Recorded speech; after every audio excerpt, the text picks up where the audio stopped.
اعوذ باللہ من الشیطان الرجیم بسم اللہ الرحمن الرحیم وبہ نستعین وہو خیر الناصر و معین۔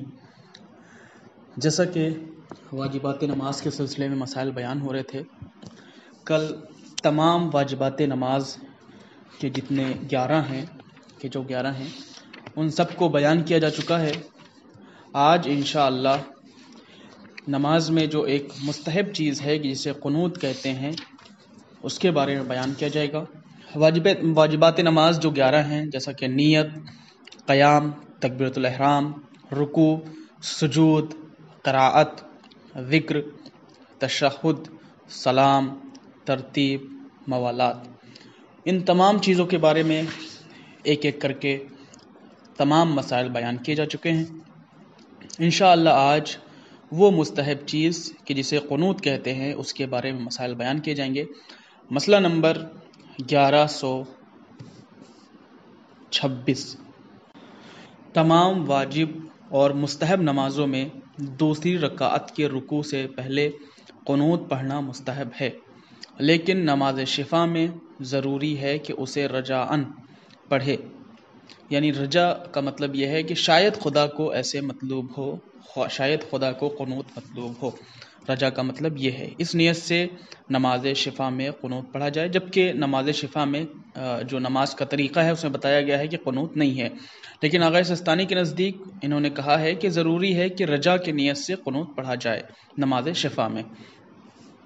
اور نماز وتر میں بھی باوجود کہ ایک رکعت کی ہوتی ہے، رکوع سے پہلے قنوت پڑھنا مستحب ہے۔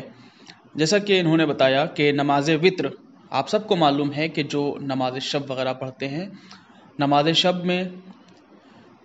شب 8 رکعت ہے، 2 رکعت نماز شفا ہے اس کے بعد 1 رکعت نماز وتر ہے، اور اس نماز وتر کو صرف اور صرف 1 رکعت پڑھا جاتا ہے، ایک ہی رکعت ہے، اور اس 1 رکعت میں بھی قنوت پڑھنا مستحب ہے۔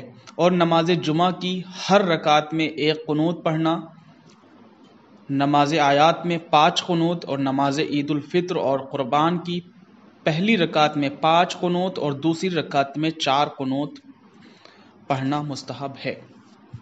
یہ تمام نمازیں جو انہوں نے بیان کی، کیونکہ ہر ایک کو الگ الگ کر کے بیان نہیں کر سکتے، انہوں نے ایک طریقہ بتا دیا کہ واجب نمازیں جتنی بھی ہیں اس کے دوسری رکعت میں قنوت پڑھنا رکوع سے پہلے مستحب ہے۔ نماز شفا جیسا کہ آپ سب جانتے ہیں، نماز شب جو انسان پڑھتا ہے جسے نماز تہجد کہا جاتا ہے، اس میں 8 رکعت نماز شب ہے، 2 رکعت نماز شفا ہے، 1 رکعت نماز وتر ہے۔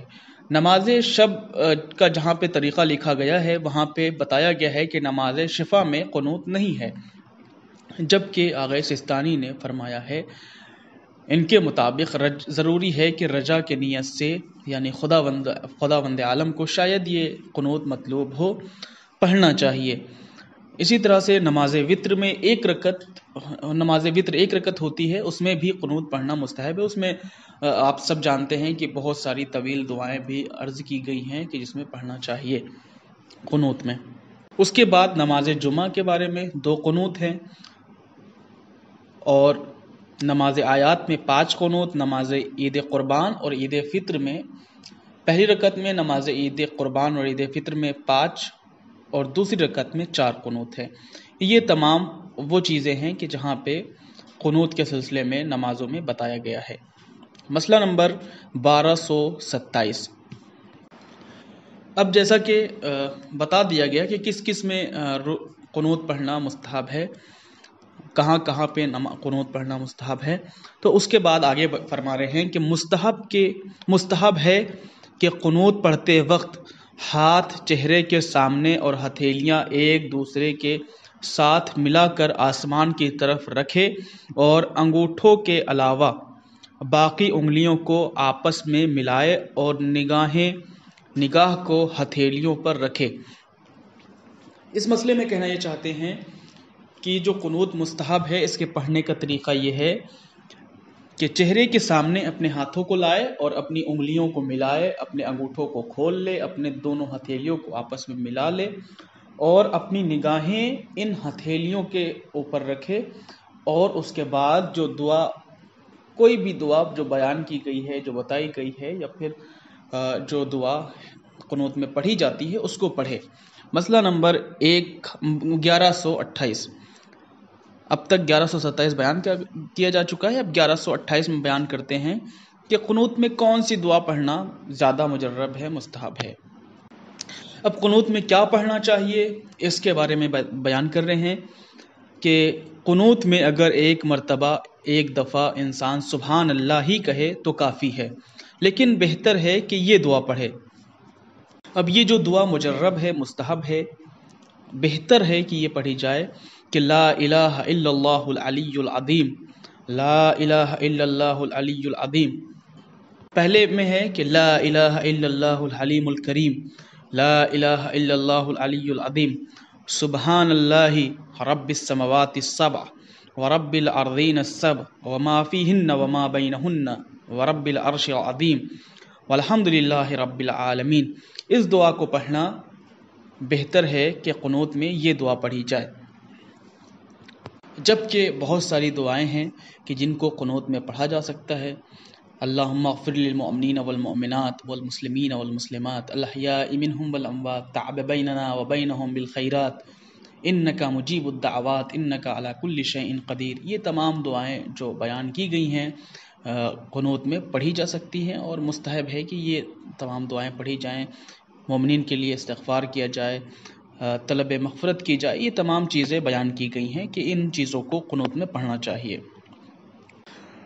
مسئلہ نمبر 1129۔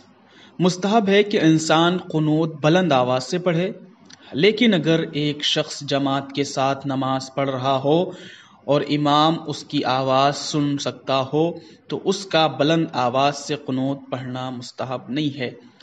انہوں نے فرمایا کہ اگر کوئی شخص نماز پڑھ رہا ہے تو اس کے لیے مستحب ہے کہ قنوت بلند آواز سے پڑھا جائے، لیکن صرف اور صرف جب انسان نماز فرادہ پڑھ رہا ہو اس وقت بلند آواز سے قنوت پڑھنا مستحب ہے۔ لیکن اگر کوئی جماعت سے پڑھ رہا ہو اور امام اس کی آواز سنے گا، جو نماز پڑھا رہا ہے اس کی آواز سنے گا تو اسے ڈسٹرب ہوگا، ڈسٹرب نہ بھی ہو، اگر اس تک آواز پہنچے بلند آواز سے قنوت پڑھنے کے سبب، تو ایسی صورت میں ایسا کرنا، بلند آواز سے قنوت پڑھنا مستحب نہیں ہے۔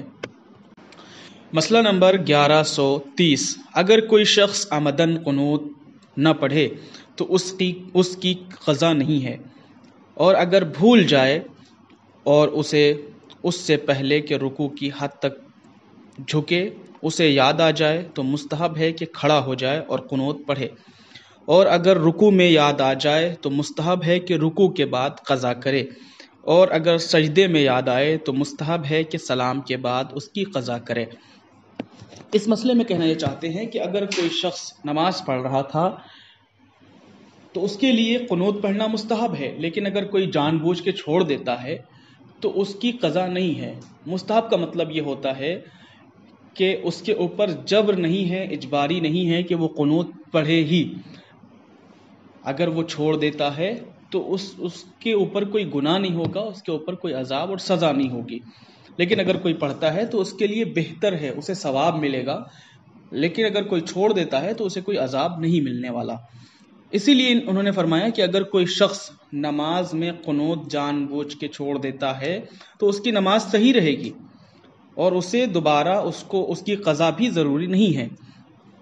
لیکن اگر کوئی شخص بھولے سے چھوڑ دے اور وہ قضا کرنا چاہتا ہو تو اس کا طریقہ یہ ہے کہ اگر کوئی شخص رکوع میں جھکنے سے پہلے، رکوع میں پہنچنے سے پہلے اسے یاد آ جائے تو اسے کھڑا ہو جانا چاہیے اور قنوت پڑھ کے پھر رکوع کرنا چاہیے۔ لیکن اگر رکوع میں پہنچنے کے بعد اسے یاد آئے تو چاہیے کہ جب رکوع کر چکے، جب کھڑا ہو دوبارہ تو اس کے بعد اس قنوت کی قضا کرے۔ لیکن اب وہ رکوع بھی کر چکا ہے، وہ سجدے میں پہنچ چکا ہے، سجدے میں اسے یاد آ رہا ہے، تو ایسی صورت میں انہوں نے فرمایا ہے کہ سلام پڑھنے کے بعد جو نماز کا آخری سلام ہوتا ہے، السلام علیکم ایھا النبی ورحمۃ اللہ وبرکاتہ، یہ پڑھنے کے بعد اسے چاہیے کہ اس قنوت کی قضا کر لے۔ قضا کرنے کا مطلب یہی ہے کہ جس طرح قنوت پڑھا جاتا ہے نیت کر کے اسی طرح وہ قنوت پڑھ لے گا۔ تو اس کا یہ جو مستحب عمل ہے وہ ادا ہو جائے گا۔ یہ تمام چیزیں قنوت کے بارے میں، یہ تمام مسائل قنوت کے بارے میں مستحب تھے۔ خداوند عالم سے آخر میں یہی دعا ہے کہ خداوند عالم ہم سب کو زیادہ سے زیادہ علم حاصل کرنے کی توفیق عطا فرمائے اور اس پر عمل پیرا ہونے کی توفیق عطا فرمائے۔ وآخر الدعوانا ان الحمد للہ رب العالمین۔ اللہم صلی علی محمد وآل محمد۔